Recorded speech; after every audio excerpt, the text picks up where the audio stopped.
안녕하십니까. 골방 라이브를 시작합니다. 오늘은 주제를 당신은 제자입니까? 라는 대주제를 가지고 그 첫 번째 인생에서 가장 중요한 질문에 대해서 알아보기로 합니다. 당신은 예수님의 제자인가요? 보나마나 당신은 이 질문을 대충 듣고 넘어갔을 것입니다. 그래서 다시 한번 묻고 싶습니다. 왜냐하면 이 질문이야말로 우리 인생에서 가장 중요한 질문이기 때문입니다. 당신은 예수님의 제자라고 생각합니까? 아무쪼록 당신이 이 강의를 듣고 나서 더욱 확신을 가지거나 회개하기를 바랍니다. 이 강의를 통해 예수님과의 관계를 점검해보고 혹시 문제가 있다면 즉시 회개하고 그분을 따르기로 결단하는 기회를 가지기를 바랍니다. 1. 예수님과 깊은 관계 맺기. 예수님과 관계 정립 대화를 나누어 봅시다. 관계 정립은 그 시간은 사람 사이에서 관계의 깊이를 결정합니다. 관계가 어느 정도까지 진전되었는지, 상대방의 마음이 내 마음과 같은지 확인하는 시간입니다. 이것이 관계 정립 시간입니다. 이런 상상을 한번 해 보십시다. 동네 커피숍에 들어가 한산한 테이블에 자리를 잡습니다. 그리고 커피 한 모금을 마시며 느긋한 한때를 즐깁니다. 이윽고 누군가 커피숍에 들어와 당신의 바로 옆 좌석에 앉습니다. 저는 예수님이십니다. 푸른 터번을 보아 알 수 있습니다. 무슨 말을 꺼내야 할까요? 어색한 침묵이 흐릅니다. 마침내 당신이 테이블 위에 커피를 포도주로 바꾸어 달라는 부탁으로 침묵을 깹니다. 그러자 예수님이 그 옛날 베드로에게 던졌던 시선을 당신에게 보내십니다. 그분이 막 입을 여시려는데 갑자기 식사기도를 하지 않았다는 사실이 떠오릅니다. 문득 멋진 기도로 예수님께 확실히 눈도장을 찍기로 합니다. 기도를 시작하는데 예수님 앞이라서 그런지 긴장이 됩니다. 세 가지 기도를 드립니다. 날이 갈수록 당신을 더 사랑하고 당신을 더 분명히 보고 당신을 더 가까이 따르기를 원합니다. 라고 기도합니다. 재빨리 아멘을 하고 생각해보니 자신도 모르게 어느 영화에서 보았던 기도를 그대로 읊은 것이 아닌가요? 예수님이 당신의 눈을 똑바로 쳐다보며 재빨리 본론을 꺼내십니다. 이제 우리의 관계를 정립할 때가 왔다. 라고 말씀합니다. 당신은 예수님을 어떻게 생각합니까? 다른 누구보다도 예수님과 깊은 관계를 맺고 있습니까? 당신과 예수님의 관계는 어떠한가요? 얼마나 끈끈한 관계인가요? 어릴 적부터 교회를 다녔는가요? 아니면 최근에서야 교회란 곳의 문턱을 넘었는가요? 그런 것은 중요하지 않습니다. 예수님이 당신과 맺기 원하시는 관계는 따로 있습니다.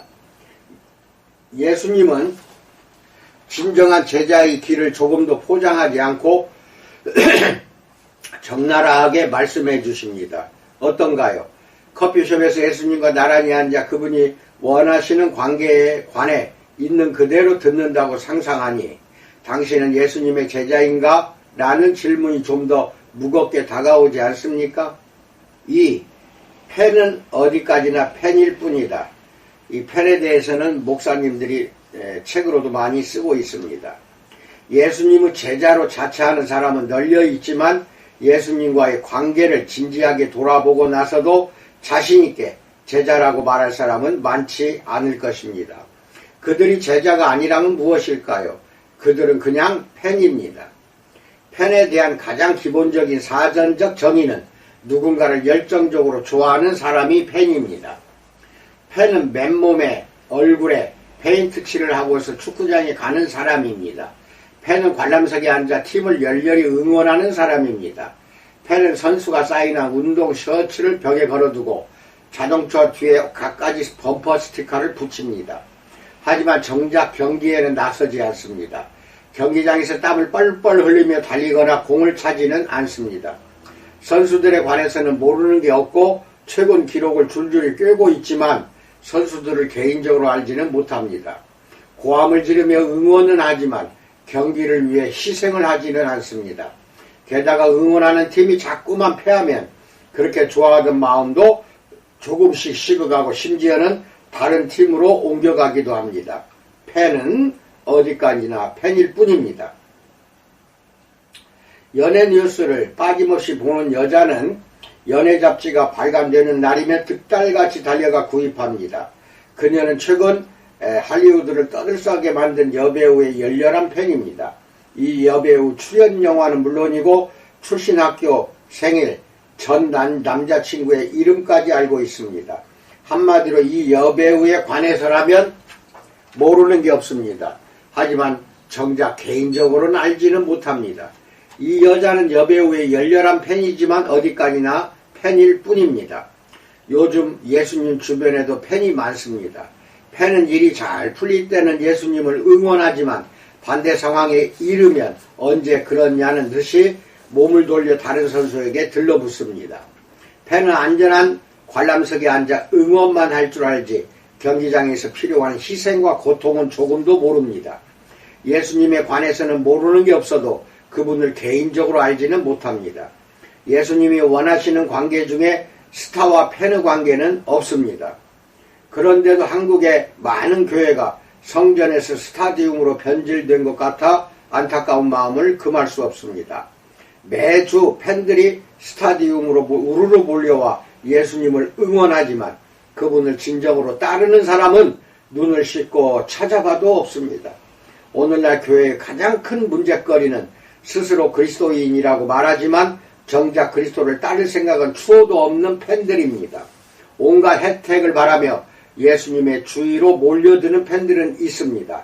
하지만 자신을 희생할 만큼 그분과 가깝지는 않습니다. 이제 커피숍 안쪽에 자리를 잡고 계속해서 이 강의를 들으십시오. 성경적인 관점에서 예수님과의 관계를 솔직하게 돌아보십시오. 당신은 예수님의 제자인가요? 아니면 단지 팬일 뿐인가요? 두 번째, 말로만 하는 것은 절대로 안 된다에 대해서 알아봅니다. 요한복음 3장에는 니고데모라는 팬이 등장합니다. 니고데모는 널리 존경받는 하나님의 사람이었습니다. 그는 종교 지도자들의 엘리트 집단인 사내들인 공회의 일원이었고 일찌감치 예수님께 열광해 왔습니다.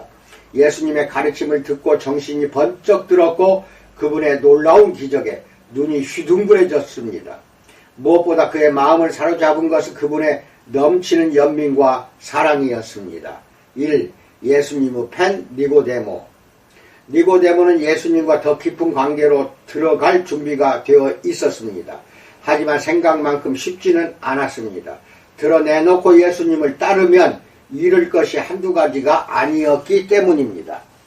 명망 높은 종교 지도자가 갈릴리라는 총구석에서 올라온 전직 목수의 제자라는 사실이 알려지면 사람들이 무엇이라고 수군댈까?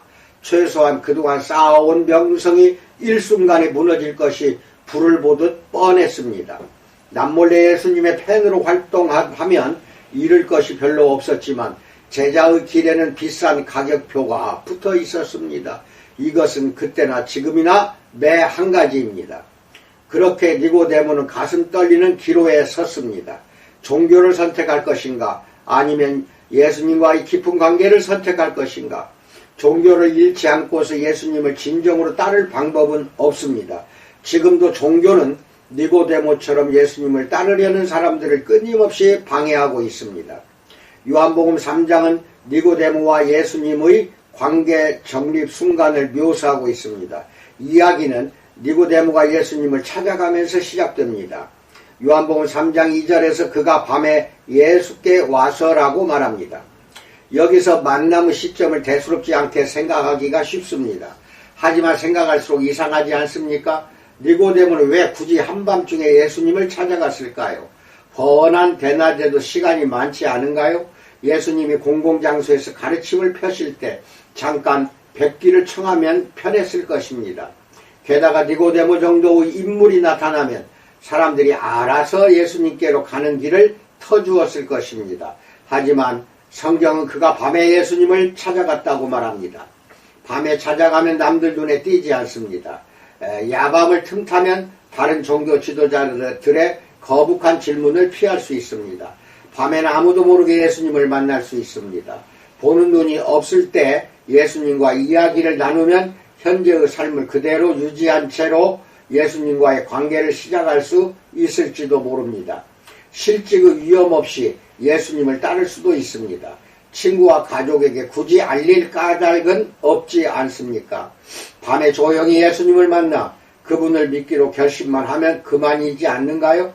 그렇게 하면 어렵게 쌓은 편안한 삶이 뒤흔들 일이 없습니다. 어쩐지 펜의 태도처럼 보이지 않는가요? 펜은 자신의 삶을 조금도 희생하지 않은 채 예수님을 따르기를 원합니다. 이 예수님을 따르기 위해 어떤 손해를 보았는가에 대해서 알아봅니다. 하지만 니고데모는 결국 진실 앞에 서게 됩니다. 삶이 뿌리채 흔들리지 않고서 예수님을 따를 방법은 없습니다. 예수님을 따르면 무언가를 잃을 수밖에 없습니다. 니고데모에게 그것은 높은 지위, 동료들의 존경, 수입, 우정, 가족과의 관계였습니다. 당신은 예수님을 따르기 위해 무엇을 내놓았는가요? 이것이 펜에게는 보통 부담스러운 질문이 아닐 수 없습니다. 이 질문을 대충 넘기지 말고 예수님을 따르기 위해 어떤 손해를 입었는지 글로 써 보십시오. 예수님을 따른 탓에 삶이 어떻게 흔들렸는가요? 예수님 때문에 삶이 조금 변하는 것은 얼마든지 감수할 수 있습니다. 하지만 예수님은 우리 삶을 뿌리채 흔들기를 원하십니다. 펜은 약간의 손질만을 할 생각이지만 예수님은 완전한 수리를 말씀하십니다. 펜은 약간의 조정을 생각하며 예수님께 오지만 예수님은 완전히 분해하고 수리하기를 계획하십니다. 펜은 화장을 약간만 고치면 족하다고 판단하지만 예수님은 화장을 처음부터 다시 할 생각을 하십니다. 펜은 몇 가지 장식만 달면 그만이라고 생각하지만 예수님은 완전한 개조를 원하십니다. 펜은 예수님의 가르침만을 원하지만 예수님은 그의 삶을 송두리째 뒤흔들기를 원하십니다. 먼저 니고데모는 예수님이 하나님께로부터 왔다는 사실을 믿는다고 분명히 말합니다. 하지만 예수님은 대낮이 아닌 야밤에 찾아온 니고데모의 속내를 꿰뚫어 보시고 3절에서 그에게 거듭나야 한다고 말씀하십니다. 이것은 존경받는 종교 지도자 니고데모의 자존심을 건드리는 말씀이었습니다. 그는 어릴 적에 이미 성경의 처음 5권, 창출 내민신 5권의 토라를 줄줄 외웠고 커서는 평생 종교적인 이력을 쌓아왔습니다. 하지만 예수님은 그의 의로운 행위와 종교의식에는 관심이 없다고 말씀하십니다. 예수님이 원하시는 것은 그가 완전히 새로운 삶으로 거듭나는 것입니다. 니고데모는 이미 예수님을 믿는다고 말했습니다. 하지만 그 정도로 믿는 것과 실제로 그분을 따르는 것은 차원이 다릅니다. 예수님은 그 정도로 믿는다고 말하는 사람들을 원치 않으십니다. 예수님은 니고데모가 그분을 따라오기를 원하십니다. 말만이 아닌 낮에도 니고데모와 동행하기를 원하십니다. 세 번째, 진짜 믿음은 말로만 믿는 것이 아니다에 대해서 알아봅니다. 예수님을 믿는다고 말로만 고백합니까? 아니면 예수님을 실제로 따르고 있습니까? 차이가 있습니다. 차이가 있어서는 안 되지만 분명한 차이가 있습니다. 예수님을 믿기는 하되 따르지는 않는 사람이 많습니다. 복음은 이런 이중적인 모습을 인정하지 않습니다. 진짜 믿음은 말로만 믿는 것이 아닙니다. 펜은 기도를 따라하고 설교자의 초대에 따라 자리에서 일어나거나 믿음을 고백합니다. 그러나 실제로 예수님을 따르지는 않는 사람입니다. 예수님은 그런 믿음을 인정하신 적이 없습니다. 그분은 말뿐인 믿음이 아니라 삶에서 열매 맺는 믿음을 찾으십니다. 그분을 믿는다고 하면서 정작 따르지 않는다면 펜에 불과할 뿐입니다. 대개 우리는 뭔가를 사실로 받아들이는 것이 믿음이라고 생각합니다. 하지만 성경에서 말하는 믿음은 단순히 머리로 받아들이거나 감정적으로 인정하는 것이 아닙니다. 믿음의 대상을 실제로 따라야 진짜 믿음입니다. 따르는 것은 고개만 끄덕이는 것이 아니라 손발로 움직이는 것입니다. 교회가 펜을 양산하는 공장으로 전락하는 이유 중 하나는 믿음의 메시지와 따름의 메시지를 분리시켰기 때문입니다. 두 메시지를 분리하면 균형이 깨집니다. 복음서에서 예수님은 나를 믿으라는 말씀을 4번 정도 하셨습니다. 그렇다면 나를 따르라는 말씀은 몇 번이나 하셨을까요? 자그마치 20번 정도입니다. 따르는 것이 믿는 것보다 중요하다는 말을 하려는 게 아닙니다. 그 둘은 밀접하게 연결되어 있습니다. 그 둘은 믿음의 심장과 허파입니다. 둘 중 하나만 없어도 살아갈 수 없습니다. 믿음의 메시지에서 따름의 메시지를 떼어내면 믿음은 곧바로 죽어버립니다. 믿음과 따름이 이분법을 깨뜨리지 않는 한 교회 안에는 언제까지고 펜만 득실거릴 것입니다. 따름은 믿음의 일부입니다. 진정으로 예수님을 믿는 사람은 반드시 그분을 따르게 되어 있습니다. 많은 설교자가 진정한 제자의 길을 의도적으로 혹은 잊어버리고 이야기하지 않았으니 나라도 이야기해 보겠습니다. 회개 없이는 용서도 없습니다. 죽음 없이는 생명도 없습니다. 행동하지 않는 믿음은 진짜 믿음이 아닙니다. 어느 날 내가 목회하는 교회로 메일 한 통이 도착했습니다. 자신을 등록교인 명부에서 빼달라는 내용이었습니다. 이유는 다음과 같았습니다. 목사님의 설교가 마음에 들지 않습니다. 라고 말합니다. 그것이 이유의 전부였습니다. 도무지 납득할 수가 없어서 그 사람과 대화해 보기로 했습니다. 교회 요람에서 전화번호를 찾아 전화를 걸었습니다. 상대방이 전화를 받자 나는 본론을 꺼냈습니다. 안녕하세요. 김 목사입니다. 제 설교가 싫어서 교회를 떠나신다고 들었습니다. 라고 말했습니다. 잠시 불편한 침묵이 흘렀습니다. 역시 당황한 게 분명했습니다. 어색한 순간이 지나가고 그가 횡설수설 해명을 시작했습니다. 한참을 떠들던 그가 마침내 중요한 말을 내뱉었습니다. 그리 기분 좋은 말은 아니었지만 그 말에 안도의 한숨과 함께 눈물이 주르르 흘렀습니다. 나는 차를 찻길에 세우고 펜을 꺼내 그 말을 적었습니다. 목사님의 설교가 제 삶을 뒤흔드는 것 같은 기분이 들었습니다. 라고 말합니다. 삶을 뒤흔든다? 그것이야말로 내 소명입니다. 하지만 그의 말이 무슨 뜻인지 알겠습니까? 바로 이런 뜻입니다. 예수님은 믿습니다. 사실 예수님의 열렬한 팬이죠. 하지만 예수님을 따르라는 소리는 하지 마십시오. 주일마다 교회에 가는 것은 괜찮습니다. 식사 기도도 열심히 할 마음이 있습니다. 하지만 예수님 때문에 제 삶이 방해를 받고 싶지는 않습니다. 라는 뜻입니다. 하지만 예수님은 그분을 따르지 않고 믿기만 하겠다는 팬을 기뻐하지 않으십니다. 1.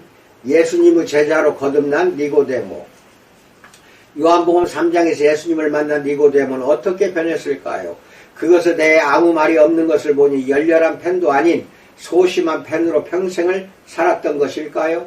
말로만 믿음을 떠드는 모습에서 벗어나 헌신의 삶으로 발전하지 못한 것일까요? 하지만 니고데모의 이야기는 이것으로 끝이 아닙니다. 요한복음 7장에서 그 글을 다시 만날 수 있습니다. 예수님의 인기가 하늘을 찌르자 종교 지도자들은 질투에 사로잡혔습니다. 성경은 예수님의 입을 다물게 만들 구실을 찾기 위해 사내들인 공회가 소집되었다고 말합니다.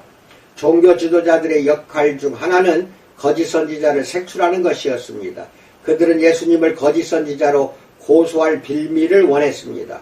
한편 예수님을 음해하기 위해 공모하는 그 자리에 니고데모도 있었습니다.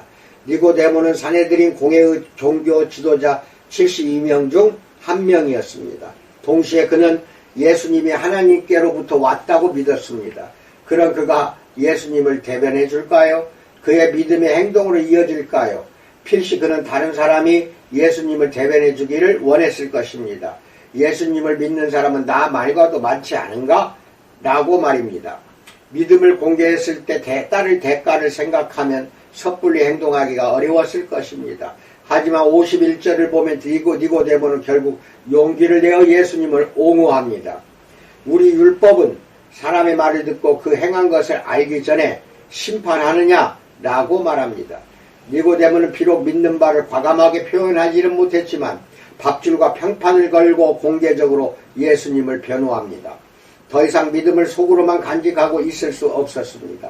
직장과 관계와 재정적인 미래가 위험에 빠질 줄 뻔히 알면서도 목소리를 내었습니다. 그리고 그 순간 니고데모는 단순한 팬의 길을 떠나 제자의 길로 접어들었습니다.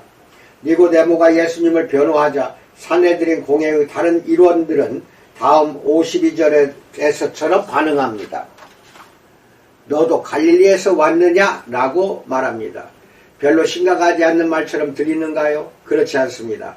갈릴리는 보잘것없는 작은 마을이었습니다. 이 마을 출신이라는 사실은 전혀 자랑거리가 못 되었습니다. 심지어 갈릴리에서 무슨 선한 것이 나오겠느냐라는 조롱조의 표현도 있었습니다. 예수님의 출신을 비웃었던 산헤드린 공회가 이번에는 니고데모에게 같은 공격을 퍼붓습니다. 동료들이 니고데모의 자존심을 긁어버립니다. 그가 힘겹게 쌓아온 종교적 명성이 와르르 무너질 위기에 처했습니다. 그의 믿음이 진짜인지 판가름이 나는 순간이었습니다. 믿음의 길을 걷는 사람이라면 누구나 이런 기로에 서게 됩니다. 펜의 길과 제자의 길 중에서 선택해야 할 때가 옵니다. 너도 갈릴리에서 왔느냐? 이 한마디 아무런 대가 없이 예수님을 따를 수 있다는 희망은 사라져버립니다. 요한복음 끝 무렵에 니고데모가 다시 한번 잠깐 등장합니다. 요한복음 19장에서는 예수님이 십자가에 못 박혀 돌아가시고 장례식 준비가 한창입니다. 그때 니고데모가 몰약과 침향 섞은 것을 100리트라쯤 가지고 옵니다. 몰약과 침향은 보통 비싼 물건이 아닙니다. 하지만 니고데모는 단순히 돈 이상의 것을 희생했습니다. 이제는 예수님을 향한 애정을 더 이상 숨길 수 없게 되었습니다. 모두가 예수님을 버리거나 두려워 숨었을 때 니고데모는 예수님을 향한 사랑과 헌신을 드러냈던 것입니다. 어두운 밤에 말로만 표현되었던 믿음이 전적으로 새로운 차원으로 성장했습니다. 니고데모는 더 이상 숨은 팬이 아니었습니다. 그는 이제 제자로 거듭났습니다. 이것으로 니고데모에 관한 성경의 기록은 끝이 납니다. 하지만 기독교 전승에 따르면 그는 1세기의 어느 날 순교했다고 합니다. 어둠 속에서만 예수님을 믿어왔는가요? 이제 예수님은 당신을 빛 가운데로 초대하십니다. 당당히 드러내고서 그분을 따르는 것이 어떤가요? 아멘. 이상입니다. 들으시고 은혜가 되었기를 축원드립니다. 목회자가 됐든 성도가 됐든 모든 예수님을 믿는 자들은 제자입니다. 그러면 제자의 그 길을 가야 됩니다. 그저 팬의 길을 가서는 안 된다는 것입니다. 오늘 팬은 득식을 거리게 많습니다. 한국교회가 엄청나게 타락의 그 길로 들어섰습니다. 이제 개혁이 그 바람이 크게 불어서 일어나야 할 시점에 왔습니다. 코로나 사태가 잠잠해지면 이제는 우리 교회가 개혁이 되어야 합니다. 모두가 제자가 되는 것이 개혁입니다. 이상입니다. 복된 날 되기를 주님의 이름으로 축원드립니다. 감사합니다.